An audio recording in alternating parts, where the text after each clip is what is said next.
जय हिंद दोस्तों, मेरा नाम संजीव कुमार, आपके अपने चैनल एग्जाम अड्डा में स्वागत है।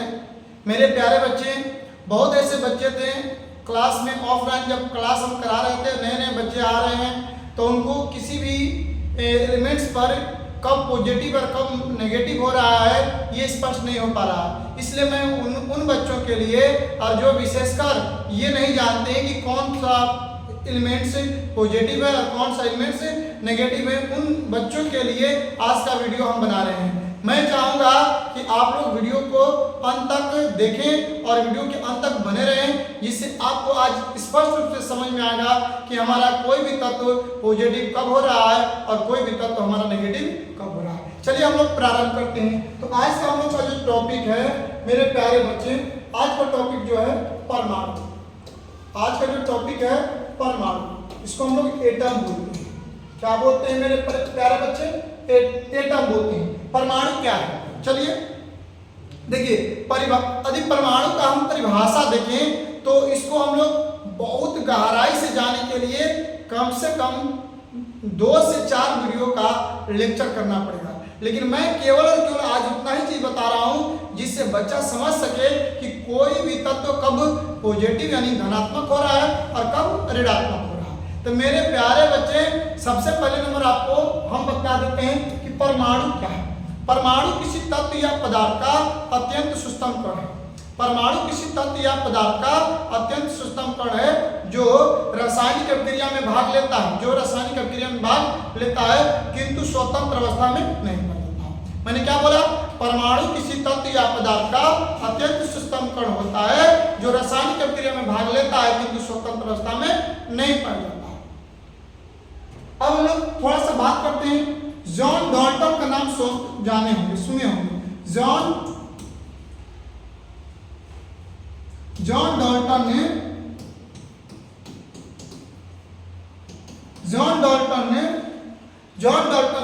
सन 1808 ईस्वी में अपना नियम दिया था। गौर करिए क्या बोले? परमाणु सिद्धांत का प्रतिपादन सन 1808 ईस्वी में जॉन डाल्टन नामक वैज्ञानिक ने किया था, जिनके अनुसार परमाणु किसी तत्व या पदार्थ का अत्यंत सूक्ष्म कण होता है जिसे विभाजित नहीं किया जा सकता है। यानी जॉन डाल्टन के सिद्धांत के अनुसार, यानी डाल्टन परमाणु सिद्धांत के अनुसार परमाणु को विभाजित नहीं किया जा सकता है, अर्थात परमाणु अविभाज्य।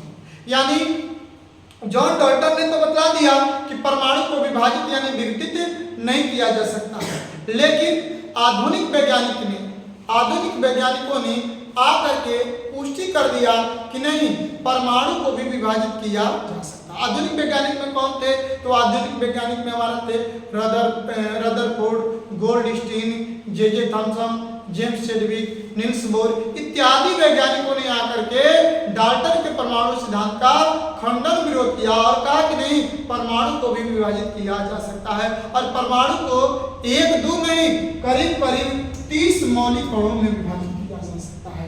यानी आधुनिक वैज्ञानिकों ने क्या बताया कि परमाणु को 30 मौलिक कणों में विभाजित किया जा सकता है। इलेक्ट्रॉन, प्रोटॉन, न्यूट्रॉन, जियोट्रॉन, पॉजिट्रॉन इत्यादि में विभाजित किया जा सकता है, इसमें भी 3 का स्थान सर्वोपरि है। यानी 30 मौलिक कण में भी 3 मौलिक कण भी श्रेष्ठ है, जिसका नाम पड़ता है इलेक्ट्रॉन, जिसका नाम बाबू पड़ता है इलेक्ट्रॉन, दूसरा नाम होता है प्रोटॉन और तीसरा नाम होता है न्यूट्रॉन, जिसको हम लोग इलेक्ट्रॉन, प्रोटॉन और यानी आधुनिक वैज्ञानिकों ने बताया कि नहीं, परमाणु को तोड़ा जा सकता है। इलेक्ट्रॉन, प्रोटॉन, न्यूट्रॉन, पॉजिट्रॉन इत्यादि। तो मेरे प्यारे बच्चे, अभी तो हमने ये जाना कि डाल्टन का परमाणु सिद्धांत सन 1808 ईस्वी का कहता है कि परमाणु अविभाज्य यानी परमाणु को तोड़ा नहीं जा सकता है, लेकिन आधुनिक वैज्ञानिकों ने आकर के बोल दिया नहीं, परमाणु को तोड़ा जा सकता है। चलिए इतना तो हम लोग जाने। अब थोड़ा सा बाबू जानते हैं टाइप्स ऑफ एटम यानी परमाणु का प्रकार, परमाणु का प्रकार, टाइप्स ऑफ एटम, परमाणु का प्रकार। तो बाबू परमाणु दो प्रकार के होते हैं, टू टाइप्स ऑफ एटम। परमाणु कितने प्रकार के बाबू होते हैं? दो प्रकार के होते हैं। पहला विद्युत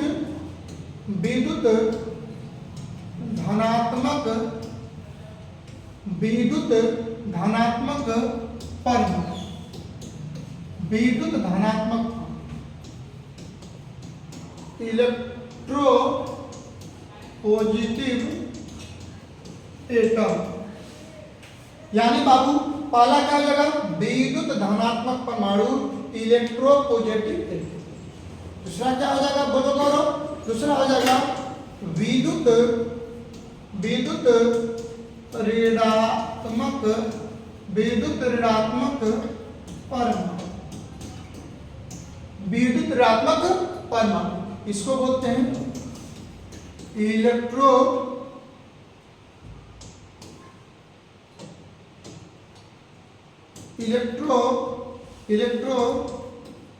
नेगेटिव एटम। मेरे प्यारे बच्चे, आज का जो टॉपिक है क्या है? परमाणु। परमाणु को कितने भागों में बांटा गया है? दो भागों में बांटा गया है। पहला क्या हो जाएगा?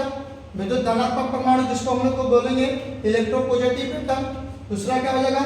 विद्युत ऋणात्मक परमाणु, इसको बोलेंगे हम लोग इलेक्ट्रोनेगेटिव एटम। यहीं से कहानी हम लोग का क्या होता है?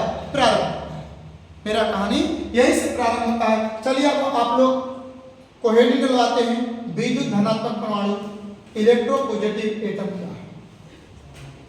सब लोग डाल लीजिए हेडिंग। मेरे प्यारे बच्चे, पहला हेडिंग डालिए, पहला डालिए हेडिंग, विद्युत धनात्मक परमाणु, विद्युत धनात्मक परमाणु। इसको हम लोग बोलेंगे electro positive atom, electropositive atom. चलिए मेरे प्यारे बच्चे, समझ में आ रहा होगा, हमें इतना विश्वास है कि आपको समझ में आ रहा होगा। चलिए विद्युत धनात्मक परमाणु। तो विद्युत धनात्मक परमाणु में पहला नंबर, विद्युत धनात्मक में पहला आप क्या बोलने जा रहे हैं? वे परमाणु जो इलेक्ट्रॉन को त्याग कर, वे परमाणु जो इलेक्ट्रॉन का त्याग कर धनायन का निर्माण करते हैं, वे परमाणु जो इलेक्ट्रॉन का धनायन का निर्माण करते हैं, उन्हें विद्युत धनात्मक परमाणु कहते हैं। यानी वे परमाणु जो इलेक्ट्रॉन का त्याग कर धनात्मक का निर्माण करते हैं, उन्हें विद्युत धनात्मक परमाणु कहते हैं। ठीक है, नंबर 1। नंबर 2 में बाबू, नंबर 2 में जो परमाणु जितने इलेक्ट्रॉन का त्याग करेंगे, जो परमाणु जितने इलेक्ट्रॉन का त्याग करेंगे, उस तत्व पर या उस परमाणु पर उतना ही धन आवेश चलेगा। यानी जो परमाणु, जो तत्व जितना इलेक्ट्रॉन का त्याग करेगा, उस पर उतना ही प्लस होगा। अर्थात एक इलेक्ट्रॉन त्यागेगा तो 1 प्लस, 2 इलेक्ट्रॉन त्यागेगा तो 2 प्लस, 3 इलेक्ट्रॉन त्यागेगा तो 3 प्लस, 4 इलेक्ट्रॉन त्यागेगा तो 4 प्लस। अब बाबू नंबर 2 था ये, नंबर 2 था। नंबर 3 की बात करेंगे बाबू। नंबर 3 में यदि हम बात करें तो नंबर 3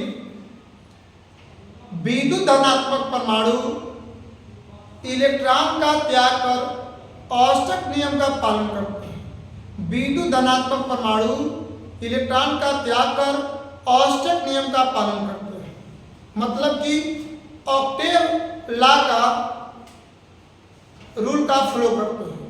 अब बाबू हमारे कहने का मतलब कि कोई भी तत्व औष्टक नियम का ही पालन क्यों करना चाहता है? आपके आपके दिमाग में भी बना होगा कि कोई भी तत्व जो है हमारा अष्टक नियम का ही क्यों पालन किया जा रहा है। तो इसका बाबू रीजन है, जो तत्व अष्टक नियम का पालन करते हैं वे अक्रिय गैसों के विन्यास को प्राप्त कर लेते हैं। तो आप कहिएगा कि सर जी अक्रिय गैस क्या है? तो जो गैस रासायनिक अभिक्रिया में भाग ना ले वे गैस को हम लोग अक्रिय गैस कहते हैं। मतलब कि हीलियम, नियान, आर्गन, क्रिप्टन, जेनान, रेडान ये सब अक्रिय गैस है। लेकिन ध्यान रहे हीलियम एक अपवाद है। हीलियम अष्टक नियम को न पालन कर करके ड्यूट को पालन करते हैं। मतलब कि नियान यदि बचवा हम बात करते हैं तो 10 होता है, 2 8। यदि हम लोग आर्गन की बात करते हैं तो 18 होता है, 2 8 8 की बात करते हैं। यदि क्रिप्टन की बात करते हैं 36 होता है, 2 8 18 8 होता है। लेकिन बचवा यदि हीलियम की बात करते हैं तो ये 2 का पालन ड्यूट को पालन करता है। यानी मेरे कहने का मतलब आप ये है कि जो तत्व अष्टक नियम का पालन करते हैं वे अक्रिय गैसों के विन्यास को प्राप्त कर लेते हैं। चलिए अब एग्जाम्पल के बाद हम लोग और समझ में आएंगे। मेरे प्यारे बच्चे एग्जाम्पल में हम लोग का आ गया पहला एग्जाम्पल। पहला एग्जाम्पल की बच्चों बात करते हैं। शायद मैंने आपको बतलाया था कि सोडियम का परमाणु संख्या कितना होता है बच्चे? 11 होते हैं। अब ये सोडियम का यदि इलेक्ट्रॉनिक विन्यास निकालिएगा किसका? 2 8 और 1। सोडियम का इलेक्ट्रॉनिक विन्यास क्या होगा बाबू लोग? 2 8 और 1 होगा। ये सोडियम के बाहतम कक्ष में जो 1 है 1 इलेक्ट्रॉन त्यागेगा कि जिस तत्व के बाहतम कक्ष में 1 हो 2 हो 3 हो तो ये इलेक्ट्रॉन त्याग करते हैं। जिन तत्वों के बाहतम कक्ष में 1 2 और 3 हो तो वे तत्व क्या करते हैं? इलेक्ट्रॉन का त्याग करते हैं। जिन तत्वों के बाहतम कक्ष में 5 6 और 7 हो वे तत्व इलेक्ट्रॉन को क्या करते हैं? ग्रहण करते हैं। तो इसका मतलब कि 1 2 3 त्याग होगा, 5 6 7 क्या होगा? ग्रहण होगा। अब मेरे प्यारे बच्चे कि जब सोडियम का हम इलेक्ट्रॉनिक विन्यास निकाले हैं तो सोडियम को 2 8 1 हो गया जो अष्टक नियम का पालन नहीं करा। अब ये सोडियम क्या करेगा? मेरे प्यारे बाबू लोग सोडियम 1 इलेक्ट्रॉन का त्याग करेगा। सोडियम क्या करेगा? 1 इलेक्ट्रॉन का त्याग करेगा। तो मेरे प्यारे बच्चे सोडियम 1 इलेक्ट्रॉन का त्याग करेगा तो अब इसका इलेक्ट्रॉनिक विन्यास हम देखेंगे। क्या देखेंगे? इलेक्ट्रॉनिक विन्यास। तो हमने पहला में परिभाषा क्या दी है? विद्युत धनात्मक परमाणु में पहला परिभाषा क्या दी है? वे परमाणु जो इलेक्ट्रॉन का त्याग कर धनात्मक का निर्माण करते हैं उन्हें हम क्या बोलते हैं? विद्युत धनात्मक परमाणु बोलते हैं। तो यहाँ पर इलेक्ट्रॉन को त्याग रहा तो इसलिए क्या हो गया? विद्युत धनात्मक परमाणु हो गया। लेकिन बच्चों यदि हम बात करते हैं, यदि हम लोग बात करते हैं कि कितना त्यागा है तो हमने दूसरा में ये भी बात बताया कि जितना त्यागता उतना प्लस, जितना ग्रहण किया उतना माइनस। तो ये बाबू कितना त्याग रहा है? 1 इलेक्ट्रॉन त्याग रहा है। इस पर इसलिए 1 प्लस हो जाएगा। दूसरा रूल फॉलो किया। तीसरा में हमने बताया कि इलेक्ट्रॉन को त्याग कर अष्टक नियम का पालन करते हैं। मतलब कि अक्रिय गैसों के विन्यास को प्राप्त करते हैं। तो मेरे प्यारे बच्चे कि इसमें पहले कितना था? 11 इलेक्ट्रॉन था, लेकिन 1 इलेक्ट्रॉन दे दिया तो अब कितने इलेक्ट्रॉन बच गया? 10 इलेक्ट्रॉन बच गया। तो पहले क्या होगा? 2 और 2 के बाद फिर क्या हो जाएगा? 8 2 10। देखिए अष्टक नियम का पालन किया कि नहीं किया। तो इसलिए सोडियम क्या है? विद्युत धनात्मक परमाणु है। सोडियम क्या है मेरे प्यारे बच्चे? विद्युत धनात्मक परमाणु है। अब हम बात करते हैं दूसरा एग्जाम्पल। बात करेंगे बाबू लोग दूसरा एग्जाम्पल। दूसरा एग्जाम्पल में हम लोग Mg लेते हैं। क्या ले लेते हैं मेरे प्यारे बच्चे? Mg कितना होता है? 12 होता है। यदि बाबू आप इसका इलेक्ट्रॉनिक विन्यास निकालिएगा तो 2 8 और क्या होता है? 2 होता है। अब क्या होता है कि 2 8 2 हो गया तो यहाँ पर हम Mg लिखते हैं। अब देखिए Mg कितने इलेक्ट्रॉन को त्याग करेगा? 2 इलेक्ट्रॉन को त्याग करेगा। तो Mg बाबू 2 इलेक्ट्रॉन को त्याग कर दिया। जब Mg 2 इलेक्ट्रॉन को त्याग कर दिया तो इस पर क्या हो जाएगा? 2 प्लस हो जाएगा। अब इसका इलेक्ट्रॉनिक विन्यास निकालिएगा तो 2 और 8 हो गया। ये अक्रिय गैस मतलब कि नियान को प्राप्त कर लिया। किस गैस के विन्यास को प्राप्त कर लिया? नियान गैस को प्राप्त कर लिया। क्लियर है? किसको प्राप्त कर लिया बाबू? नियान को क्या कर लिया? प्राप्त कर लिया। किसको प्राप्त कर लिया बाबू? नियान को क्या कर लिया है? प्राप्त कर लिया। अब देखिए अब हम लोग बात करते हैं बच्चों तीसरा एग्जाम्पल की। तीसरा एग्जाम्पल में बाबू बात करते हैं सी एग्जाम्पल। किस एग्जाम्पल को? सी एग्जाम्पल को। कभी आपने नाम सुना होगा सोनू कि एल्युमिनियम भी होता है। क्या होता है? एल्युमिनियम। एल्युमिनियम का परमाणु संख्या कितना होता है?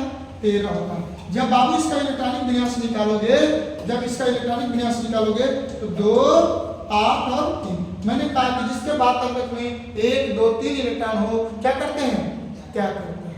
तो अब ये क्या करेगा? एल्युमिनियम 3 इलेक्ट्रॉन को त्याग करेगा। क्या करेगा बच्चा? 3 इलेक्ट्रॉन का त्याग करेगा। तो जब 3 इलेक्ट्रॉन का त्याग करेगा तो ये हो जाएगा 2 और 8। कितना त्याग किया? 3 त्याग किया, इसलिए इस पर 3।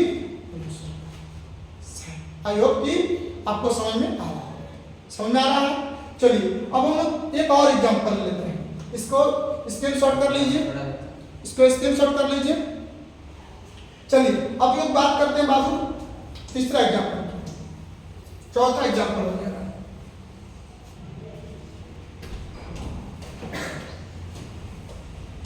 चलिए अब एग्जांपल नंबर डी बाबू डी देखते हैं। एग्जांपल नंबर डी, यस्सी का नाम सुने होंगे। इसके इंडिया में 21 होता है। क्या होता है मेरे प्यारे बच्चे? 21 होता है। तो इसका हो जाएगा 2, इसका पहले निकाल लीजिए, इसको पूरा कर लीजिए बाबू। ये क्या होगा?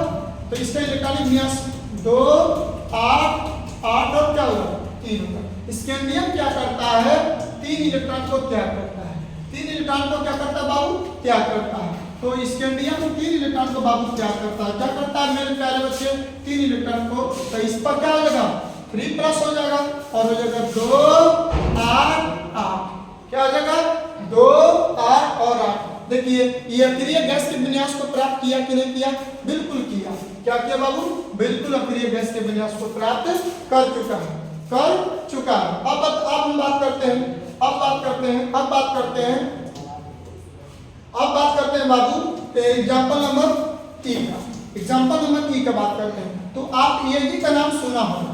एजी कितना होता है बाबू? 47 होता है। एजी कितना होता है? 47 होता है। एजी बोलिए। अब हम लोग बात करते हैं बाबू एजी। एजी का बात करते हैं तो एजी का इलेक्ट्रॉनिक विन्यास निकालिएगा। एजी का बात करिएगा बाबू तो 2, 8, 18, 36 और 1 हो जाएगा। यानी इसका इलेक्ट्रॉनिक विन्यास बाबू क्या हो जाएगा मेरे प्यारे बच्चे? इसका इलेक्ट्रॉनिक विन्यास हो जाएगा 2, 8, 18, 18, 1। तो देखिए 2, 18, 2, 36, 10, 46, 1, 47। तो यहाँ पर मेरे प्यारे बच्चे, यहाँ पर मेरे प्यारे बच्चे कितने इलेक्ट्रॉन का त्याग होगा? 1 इलेक्ट्रॉन का त्याग होगा। कितने इलेक्ट्रॉन का त्याग होगा? 1 इलेक्ट्रॉन का त्याग होगा। तो मेरे प्यारे बच्चे यदि 1 इलेक्ट्रॉन का त्याग होगा तो यहाँ पर 1 इलेक्ट्रॉन हो जाएगा और 1 इलेक्ट्रॉन त्यागा तो इस पर 1 प्लस हो जाएगा। अब इसका इलेक्ट्रॉनिक विन्यास निकालेगा तो 2, 8, 18 और 18 हुआ। अब कहिए सर जी आप तो कह रहे थे कि हर्षक नियम को पालन करता है, लेकिन यहाँ पर तो 18 हो गया। कभी आपने पॉली के नियम को पढ़ा होगा। मैंने आपको 1000 बार बतलाया होगा पॉली का नियम क्या होता है, क्योंकि मैंने जब किसी बच्चा का क्लास लेता हूँ तो पहले हम 2n स्क्वायर के बारे में बताएं, क्योंकि मेन बेसिक होता है। तो 2n स्क्वायर क्या कहता है?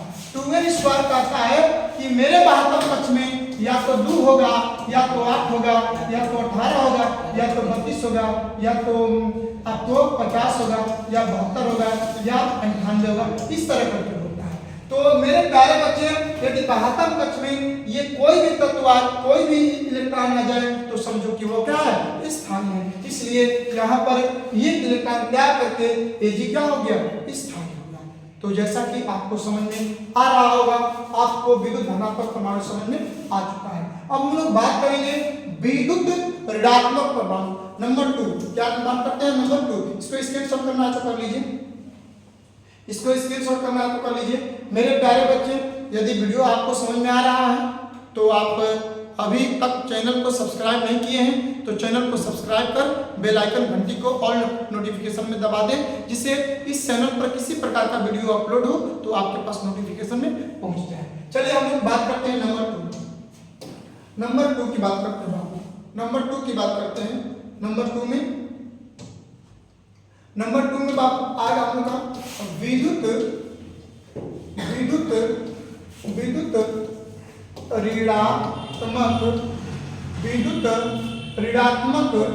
ऋणात्मक परमाणु, विद्युत ऋणात्मक परमाणु, विद्युत ऋणात्मक परमाणु,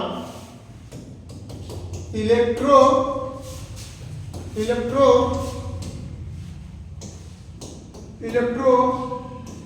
नेगेटिव एटम, इलेक्ट्रोनेगेटिव एटम, विद्युत ऋणात्मक परमाणु। मतलब बच्चों हम लोग का नंबर 2 में आया, यानी हमने बोला था टाइप्स ऑफ एटम में कि 2 टाइप्स ऑफ एटम, मतलब कि परमाणु कितने प्रकार के होते हैं, 2 प्रकार के होते हैं। पहला विद्युत धनात्मक परमाणु, दूसरा विद्युत ऋणात्मक परमाणु। तो मेरे प्यारे बच्चे, यदि विद्युत धनात्मक परमाणु समझ में आ चुका है तो हमें पूर्ण विश्वास है कि आपको विद्युत ऋणात्मक परमाणु भी समझ में आ चुका है। चलिए हम लोग प्रारंभ करते हैं। नंबर 1 की बात करेंगे बाबू लोग। नंबर 1 में विद्युत ऋणात्मक परमाणु का पहला डिफिनेशन, विद्युत ऋणात्मक का पहला डिफिनेशन की जो हम बात करेंगे तो देखिए नंबर 1, वैसा परमाणु जो इलेक्ट्रॉन को ग्रहण करते हैं, वैसा परमाणु जो इलेक्ट्रॉन को ग्रहण करते हैं विद्युत ऋणात्मक परमाणु कहलाते हैं, विद्युत ऋणात्मक परमाणु कहलाते हैं, विद्युत ऋणात्मक परमाणु कहलाते हैं। क्या कहलाते हैं मेरे प्यारे बच्चे, विद्युत ऋणात्मक परमाणु। यानी जो परमाणु, जो तत्व इलेक्ट्रॉन को ग्रहण करते हैं उन्हें क्या बोलते हैं, विद्युत ऋणात्मक परमाणु बोलते हैं। क्या बोलते हैं मेरे प्यारे बच्चे, विद्युत ऋणात्मक परमाणु बोलते हैं। नंबर 1, नंबर 2 की बात करते हैं। नंबर 2 की बात करते हैं, जो परमाणु जितने इलेक्ट्रॉन को ग्रहण करते हैं, जो परमाणु जितने इलेक्ट्रॉन को ग्रहण करते हैं उन पर उतना ऋण आवेश चलता है। जो परमाणु जितने इलेक्ट्रॉन को ग्रहण करते हैं उन पर उतना ऋण आवेश चलता है। क्या चलता है मेरे प्यारे बच्चे, ऋण आवेश चलता है। यानी जिस परमाणु पर जितने इलेक्ट्रॉन को ग्रहण किया जाएगा उस पर उतना ऋण आवेश चलता है। मेरे प्यारे बच्चे नंबर 3 की बात करते हैं। नंबर 3 की बच्चों बात करते हैं। नंबर 3 की यदि बच्चों बात करते हैं तो नंबर 3 में जो परमाणु इलेक्ट्रॉन का ग्रहण करते हैं वो ग्रहण कर करके अक्रिय गैसों के विन्यासों को प्राप्त करते हैं। यानी ये बाबू क्या करते हैं, अक्रिय गैसों के विन्यासों को प्राप्त करते हैं। मेरे प्यारे बच्चे, मैंने ये बतलाया कि विद्युत ऋणात्मक परमाणु, विद्युत ऋणात्मक परमाणु जो इलेक्ट्रॉन को ग्रहण करते हैं तो क्यों ग्रहण करते हैं, तो अक्रिय गैसों के विन्यास को प्राप्त करने के लिए। अच्छी ये बात बताइए बाबू कि अक्रिय गैसों के विन्यास को ही प्राप्त क्यों करते हैं, तो मैंने अभी बताया कि जो तत्व अक्रिय गैस के विन्यास को प्राप्त करते हैं वे तत्व स्थायी हो जाते हैं, यानी वह रासायनिक प्रक्रिया में भाग नहीं लेते हैं। तो चलिए हम एग्जाम्पल के थ्रू देखते हैं। एग्जाम्पल के थ्रू, एग्जाम्पल नंबर 1 एक ही बात करते हैं। तो बाबू यदि आप लोग Cl का नाम सुना है, Cl कितना होता है मेरे प्यारे बच्चे, 17 होता है। इसका इलेक्ट्रॉनिक विन्यास 2, 8 और 7 होता है। इसका इलेक्ट्रॉनिक विन्यास मेरे प्यारे बच्चे कितने होते हैं, सूर्या 2, 8, 7 होते हैं। तो अब देखिए यहाँ पर 7 इलेक्ट्रॉन है तो 1 इलेक्ट्रॉन ही ग्रहण करेगा। तो जब मेरे प्यारे बच्चे 1 इलेक्ट्रॉन ग्रहण करेगा तो अब क्या होगा, Cl मिलेगा। अब कितना इलेक्ट्रॉन ग्रहण किया है, 1 ग्रहण किया है, इसलिए 1 माइनस हो गया। अब इसका इलेक्ट्रॉनिक विन्यास निकालेगा तो 2, 8, 7 है तो 1 और ले लेगा तो हो जाएगा 8। यानी इसके बाद कक्ष में मेरे प्यारे बच्चे कितने हो गए, 8 हो गए। कितने हो गए मेरे प्यारे बच्चे, 8 हो गए। कितने मेरे प्यारे बच्चे हो गए, 8 हो गए, 8 हो गए। अब हम लोग बात करते हैं बी का एग्जाम्पल की बच्चों बात करते हैं। तो बी के एग्जाम्पल में देखिए, यदि बी के एग्जाम्पल की बात करते हैं तो बी का बात करते हैं। फास्फोरस का 15 होता है। कितना होता है मेरे प्यारे बच्चे, 15 होता है। तो अब इसका इलेक्ट्रॉनिक विन्यास पहले आप लोग निकाल दीजिए। तो 2, 8 और 5 होता है। कितना ग्रहण करेगा मेरे प्यारे बच्चे, तो ई ग्रहण करेगा 3 इलेक्ट्रॉन, क्योंकि 3 ग्रहण करेगा तब 5, 3, 8 हो जाएगा। अब 3 इलेक्ट्रॉन ग्रहण कर लिया तो फास्फोरस पर -3 होता है। अब हो जाएगा 2, 8 और 5, 3, 8। ये अक्रिय गैसों के विन्यास को प्राप्त कर चुका है, इसलिए क्या हो गया, स्थायी हो गया।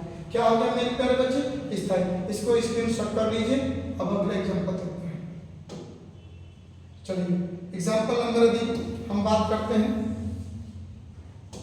सी का, एग्जांपल नंबर सी की बात करते हैं। बच्चा सल्फर 16 का नाम सुना होगा आपने, क्या सुना होगा जो वाला, सल्फर का नाम। तो सल्फर का इलेक्ट्रॉनिक विन्यास 2, 8 और 6 होता है।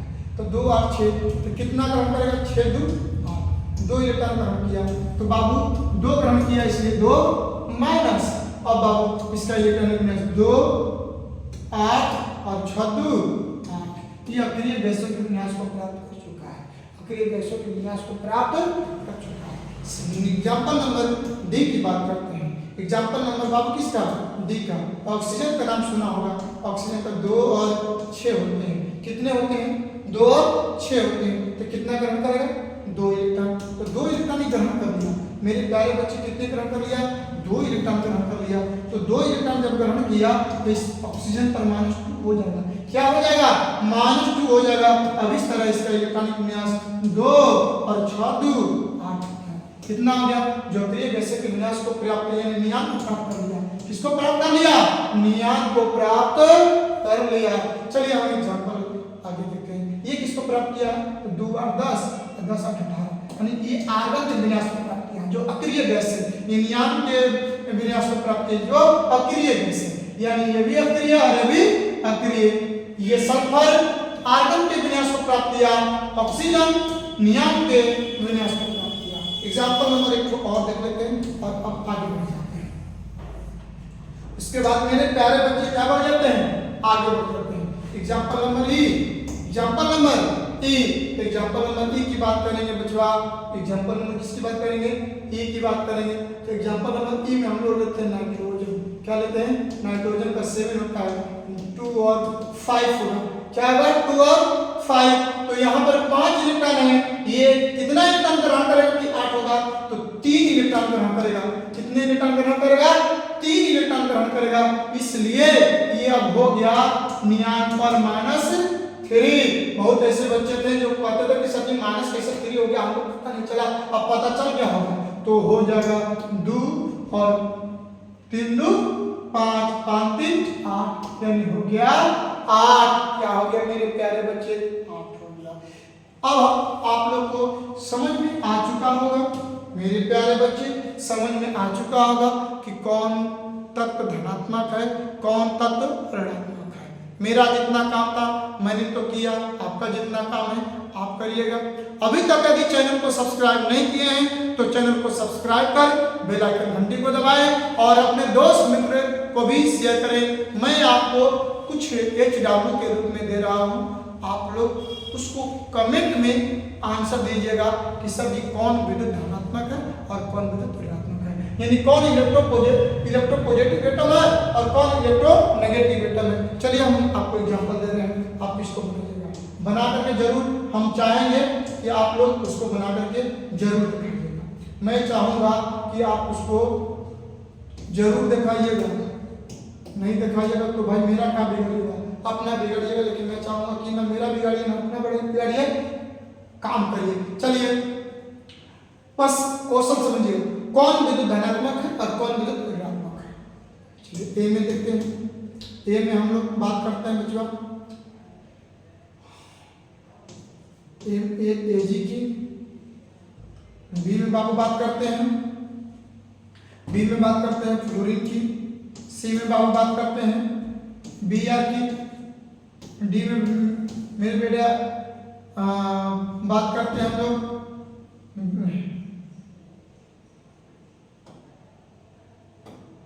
बी में बात करते हैं बच्चों। डी में बात करते हैं आई की। ई में बच्चों बात करते हैं जिंक की। एफ में बात करते हैं बाबू लोग कॉपर Cu की। जी में मेरे प्यारे बच्चे बात करते हैं जी में हम लोग बात करते हैं बात कर लेते हैं एल्युमिनियम की। अब आप लोग इन सब में ये बतला देना है कौन विद्युत धनात्मक है और कौन विद्युत ऋणात्मक है। हमें पूर्ण विश्वास है कि आपको समझ में आया होगा। उसके बाद एक बार और रिपीट करूंगा कि अभी तक चैनल को सब्सक्राइब नहीं किए हैं तो चैनल को सब्सक्राइब कर बेल आइकन घंटी को दबा दें और आप लोग अपने मोबाइल से 2-4 ग्रुप जो है आप लोग शेयर भी कर दीजिए, जिससे आप और आपके भाई बंधु दोस्त मित्र ये जाने कि नहीं परमाणु एटम जो टाइप्स होता है वो कौन कौन टाइप्स होता है, विद्युत धनात्मक परमाणु और विद्युत ऋणात्मक परमाणु क्या होते हैं, किस तरह तत्व पर प्लस और किस तरह तत्व पर माइनस होता है। आज के लिए बस इतना ही। धन्यवाद। जय हिंद, जय भारत।